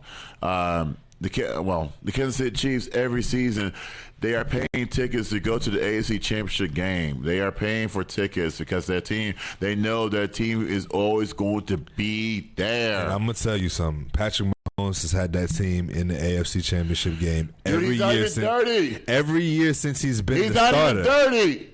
Every year since he's been a starter. That is insane. He wasn't even their best quarterback. No. He wasn't. He took the job from Alex Smith. He wasn't even their best. That's how bad that's how bad it got. He wasn't even the best one, but yet he's always Joe Burrow tore his whole entire knee. You can't tell me that in his rookie year your knee gets ripped up and then start for 2 AFC title games. That's the problem with this franchise. The problem is y'all baby these players. Guys like Michael Irvin, guys like Troy Aikman, guys like my friend Tony Torber, who I saw in the gym. I worked out with him for I've been knowing him. I just saw him this past year at Walmart. I ran into him at Walmart, and our concept wasn't about the Cowboys. It was about, I haven't seen you in a while. Yeah, we went to a different gym. We went to a new gym, and because before COVID, we were working out at night. I didn't work out with him. I saw him working out. He showed me the way. Yeah. This is the man that played on the line in the 90s. Yeah. Like, dude, even him was upset. Michael Irvin is sweating out of his suits protecting this team. Troy Aikman, every time he does a game, he is upset. He's trying to hide his laughter. Even Greg Olsen, that last play, that guy means, well, he has meaning, but that guy was trying to hide his laughter. Kevin Burkhardt, who called the game as well, he was trying to hide his laughter. Like, dude, you can't have all these guys that invest in the program are still investing in this team in retirement. Roger Staubach's 80. What's his name? Receiver. Pearson is 71. Drew Pearson is on the internet crying like real.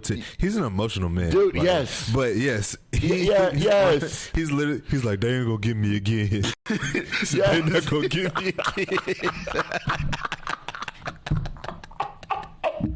Yeah.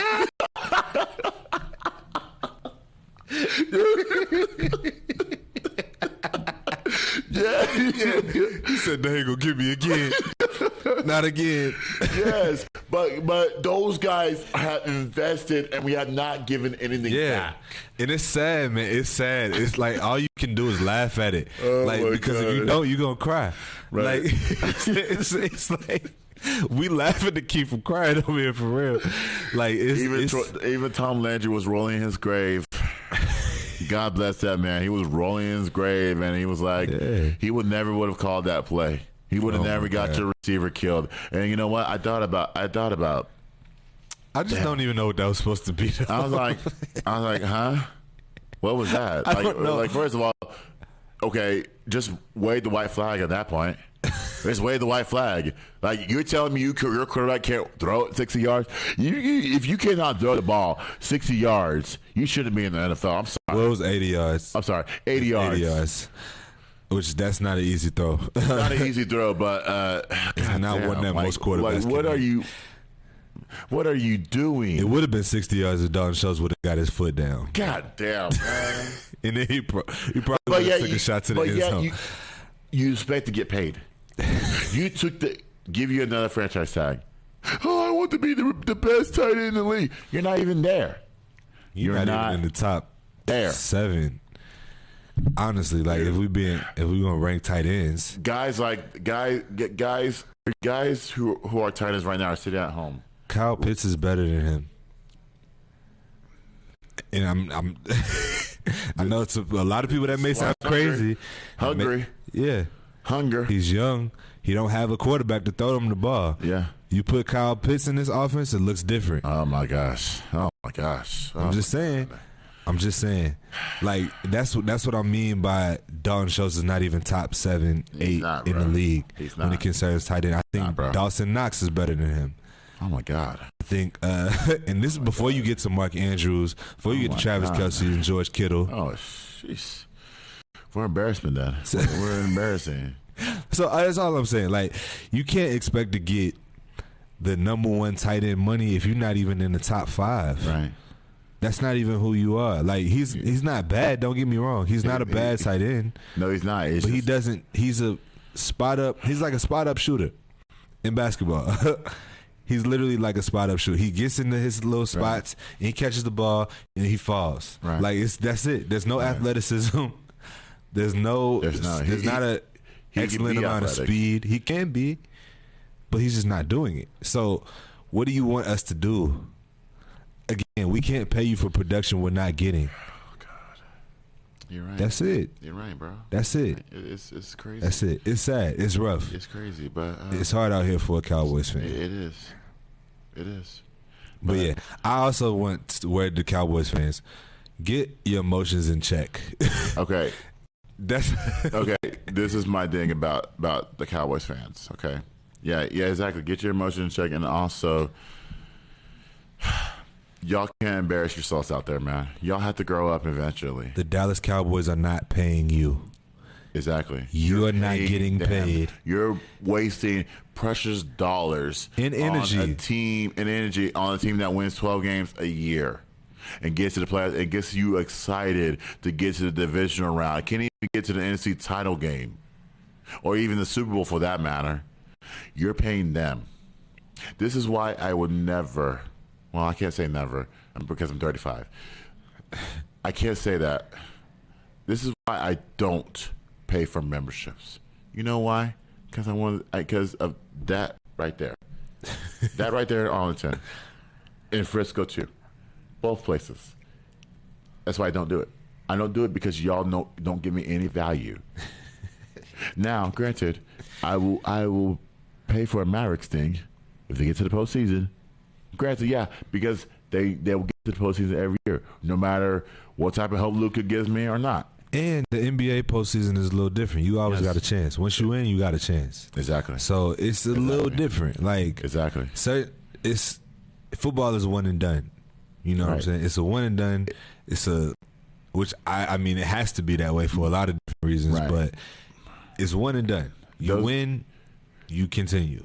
You know? Right. But but you have to understand, fans. You have to understand what you're coming to the game to do. You're coming to the game to have fun, to celebrate, and all that stuff. Not you can cuss, okay, but you're not coming there to fight. Yeah. In fact, you can't fight. You just can't. If you have to, and I saw this. If you have to put your arm on another person and try to punch him, put your left hand on another person, hold their shirt, and push them in the face, you can't fight. If you have to throw yourself at another person, you can't fight. First of all, you can't fight, period. So you can't tell me that that there was no arrest in that arena. I'm sorry, you can't tell me that. That was open air. These guys, and thank God I'm not a politician. Thank God I don't work in law enforcement because I cannot do that job. I'm sorry. I can't take away people's freedom because people will say, you know, hey, you know, hey, you're taking our freedom away. But to do stuff like that, embarrassment, like you got numerous people talking. Yeah.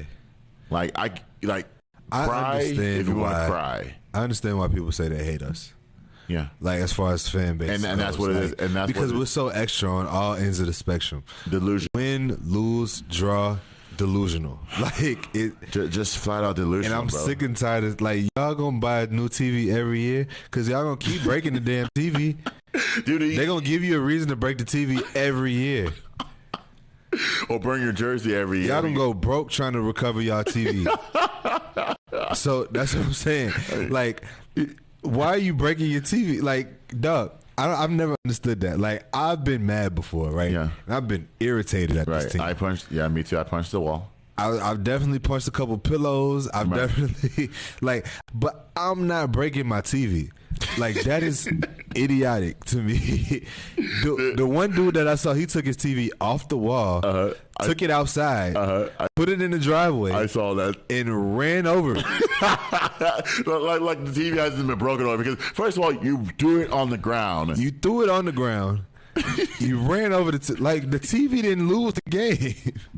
The damn Dallas Cowboys did. So I just don't understand. Like, when I tell you, it's certain things that I just will never be able to wrap my mind around.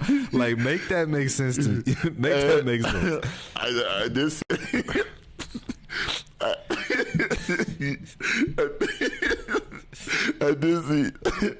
Or burn your jersey inside your own house.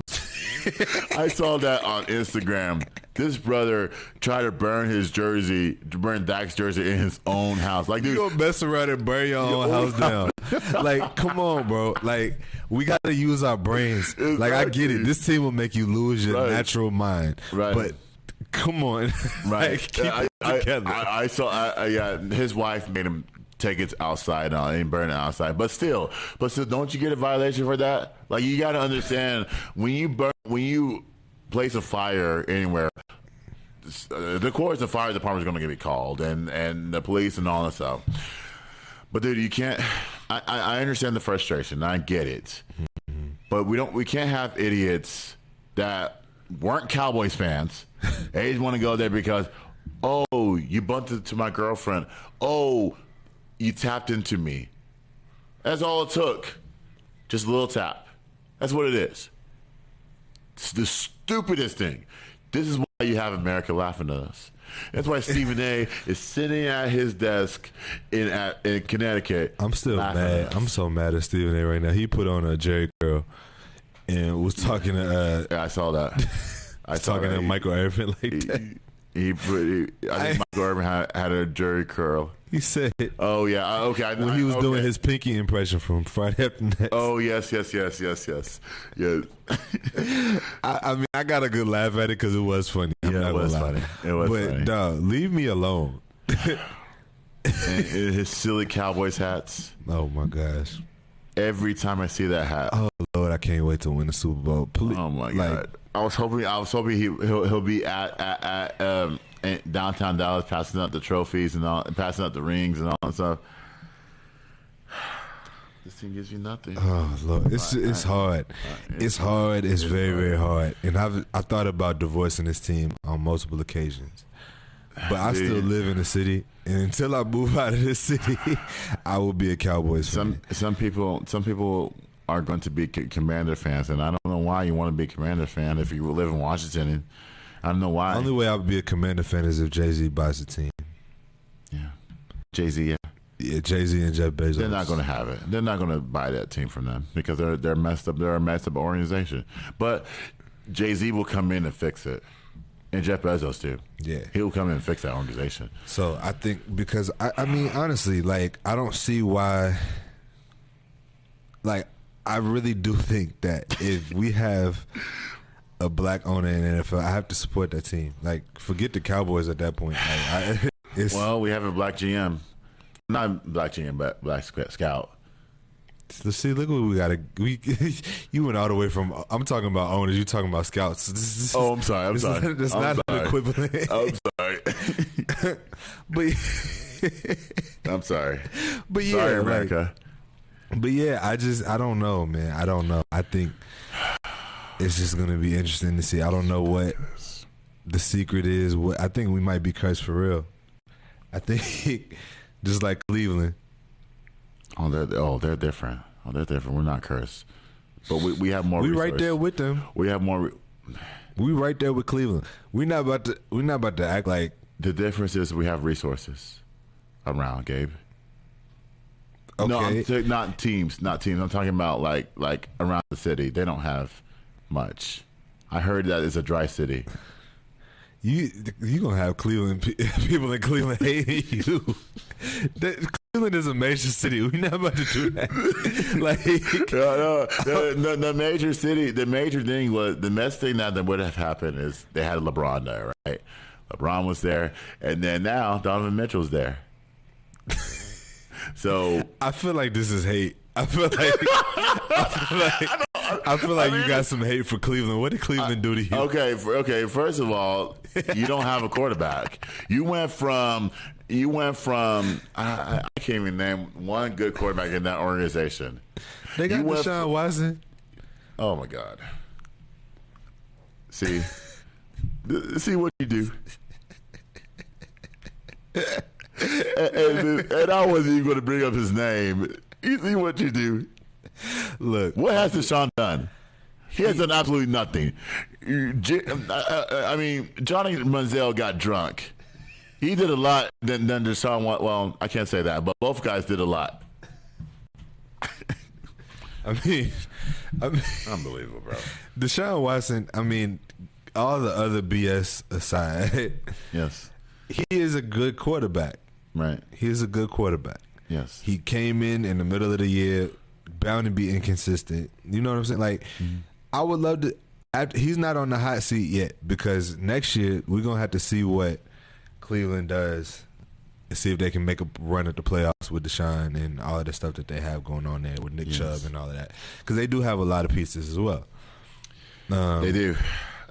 They do. Oh yeah, they do. Oh, yeah. So I think Deshaun. I mean, it just depends on what they do, and if they don't do nothing, if he has another year like he did this year when he got back, it's gonna be bad for his career. Yeah. So you know. It is what it is.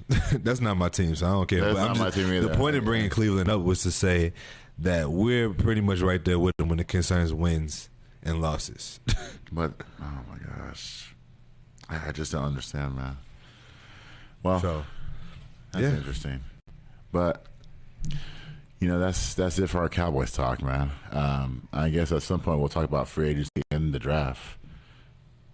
Yeah, you shouldn't have to come down to that because I mean, we should still be playing right now. We should be. We should be even talking about this Eagles matchup, but I don't know, man.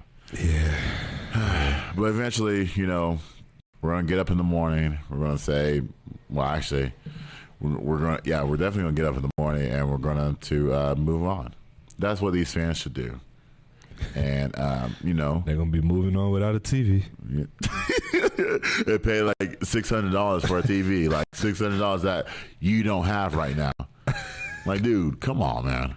I saw that. I was like, I was laughing. I was like, oh my god, you took a whole entire TV, and the TV's not broken enough. Let me run over it one more time. Like, like I just don't understand. I still don't get it.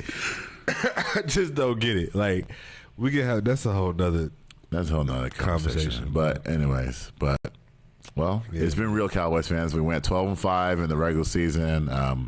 We lost in the divisional round. We beat Tom Brady. That's a highlight of my season. Seeing that look on his face. And I was hoping he would go back and work on his relationship. But anyways, God, you got a lot of little slick shots today, dude. You know what? They have a good marriage. They're divorced. I'm sorry. No. Let me go back to that. They had a decent marriage, a decent family. We don't know the people's personal business. We don't know, but I hear the gossip. I hear the gossip, and I say, you know what? Okay, that's good, but that whole entire team was the highlight of mine because they weren't even supposed to be there in the first place. First of all, but their division being that bad, I'm glad we beat them. Oh, I'm just glad you know Tom Brady in Tampa. You know, I'm just glad that we did win that game. Mm-hmm. I wouldn't have been this okay, right? If we would have lost that game in Tampa Bay. I'm letting you know. Dude, I don't think I probably would have ran over my TV too. and waste precious dollars to get another one, dude. You might as well go to the pawn shop for that. Trust me, I'm joking, but because I'm never doing it. First of all, the effort it takes to take a TV off the wall. God, I'm not mad no more by the time I get the TV off the wall. Like, by the time I'm no longer angry. TV Like off the wall. by the time I get this TV off the wall, I am no longer angry. Like, let alone throwing it on the ground and Holy then getting crap. in my car and running it over. Like, Shit. it's insane. It blows my mind. Holy crap! I'm like, dude, like, come on, man. What has this team done for you? Like it's like you work for the team. Like, they're the ones that show us to be upset. Yo, I ain't never seen nothing like that in my life. That's why I keep bringing it up.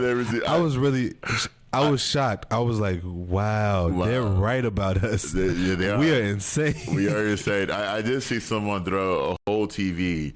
I think it was one of those years where Minnesota lost a meaningful playoff game. Mm-hmm. It took his TV and threw it on. It was like a glass. It was like a glass table. He threw it on top of the table and everything broke.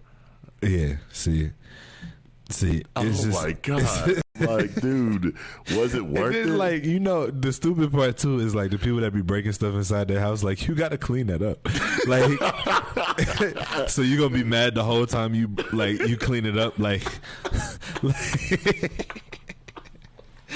I can imagine me like I can imagine me on the floor and being this a upset. bitch. Sweeping my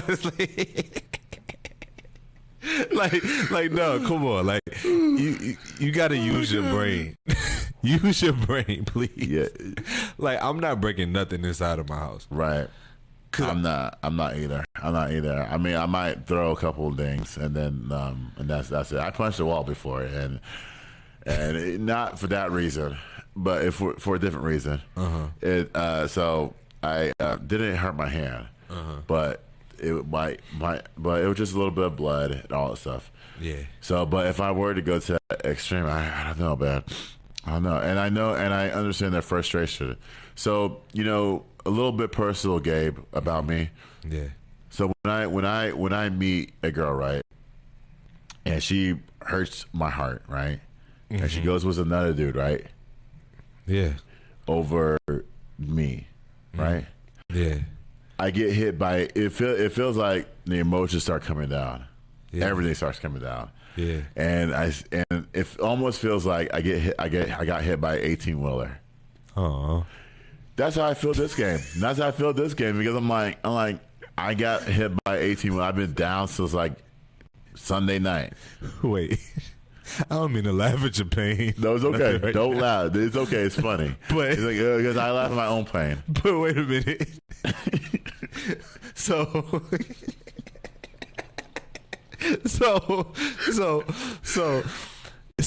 this like heartbreak that you feel happens on a regular basis. Like, Yeah. it's like a normal thing. Well, Is everything okay? Do we need to have a talk? Like, no, because you know why? Because I already accepted it. I already accepted it. So it is what it is. It used to be, that was like my 20-year-old self. Now I'm in my 30s. I say, you know what? I'm going to accept it. I may not get upset at it, but you know what? It's fine. that's fine. fine. So okay. I got so many questions. You got so many questions. I got so many questions now. Yeah, You just opened up a door. Yeah, I did. So how many times has this situation occurred? I'm just concerned because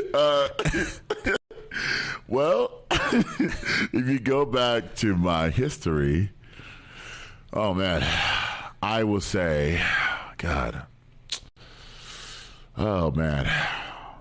Now, on dates or like just in general? well, I mean in general. In general, oh man, like maybe like around, maybe around 9 times. Damn. Oh, Yeah, that's the best answer I can give you because the only thing is I can accept my faults. Okay, I wasn't like I wasn't perfect. I wasn't like getting Yeah. stuff together at that time, and this was like in my 20s. yeah. I wasn't together at that time, and I can put that blame on myself. If people liked me, then if I would have done the things I'm doing right now, then in my 20s it would have been a lot better. So So I put that on me because I wasn't like perfect. I wasn't not perfect, but like good enough. So, but the other semi question would be to answer it will be is as far as I never had that true meaning of a relationship. I mean, okay, this is too sentimental for me. I was trying to make jokes. yeah, I know you are. I know you are. It's too sentimental for you. I know you're trying to make jokes. It's okay. But no, in all seriousness, I get what you're saying. Yeah, that's I do understand. That's what it is. You could ask me any questions I want. I'm an open book. So I'm sorry. no, don't be sorry. No, I'm not sorry about this. I'm sorry that happened to you. No, it's okay. But this was great. Bro. This is fantastic. I learned a lot about you today. You're gonna learn a lot more as the season goes on. But we gotta go. It's 2:00. So, but I appreciate your insights the whole entire season. Absolutely. We'll talk again. Yes, sir. And guys, we appreciate it. I didn't get to my basketball stuff today because this is an emotional Cowboys game that we had to dive deep into. And we're still upset. But, Deion said this the other day. Deion said, hey, you can't take that. You just got to let it go. God will direct you. The whole world should. Wait. That's what he said. That's what he said to Ed Reed when Ed Reed when Bertha and Cookman didn't hire him. That's what he said. That's what he said. He was on the call with him. So I heard what he said, but it's just funny because it don't apply in this situation. But like, dog, we suck. All right, let's just keep it a buck. Let's keep it 1,000. We're not a good team, and we're not gonna be good for a while. The sooner we accept that, the better. You should tell that to non-Cowboys fans. You should tell that to people that don't watch football. Yeah. People that don't watch football at all game, but they watch that one game. Yeah. That one game. Yeah. That's what they'll say. Yeah. That's what they'll say. And I'm making jokes. I think we do have some potential here. We just gotta put the pieces together. We got to piece it together. But anyways, guys, we will definitely talk about more Cowboys talk. I don't know if it's going to be in the next episode or later down the road, but we're going to talk about it. But next week, we're going to get into some basketball stuff. And I want to address this situation about the DeJounte Murray and Shannon Sharpe. It's Fishbowl Radio. Thank you for listening. Thank you for watching.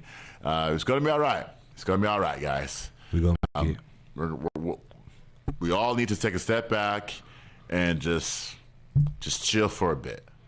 Take a chill bill, whatever it may be. Read a book, watch TV, watch the internet, whatever. Watch TikTok, whatever. Get your mind off of the Cowboys' pain.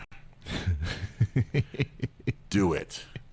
And that's the end of our show. Thank you guys for listening. Take care. Bye.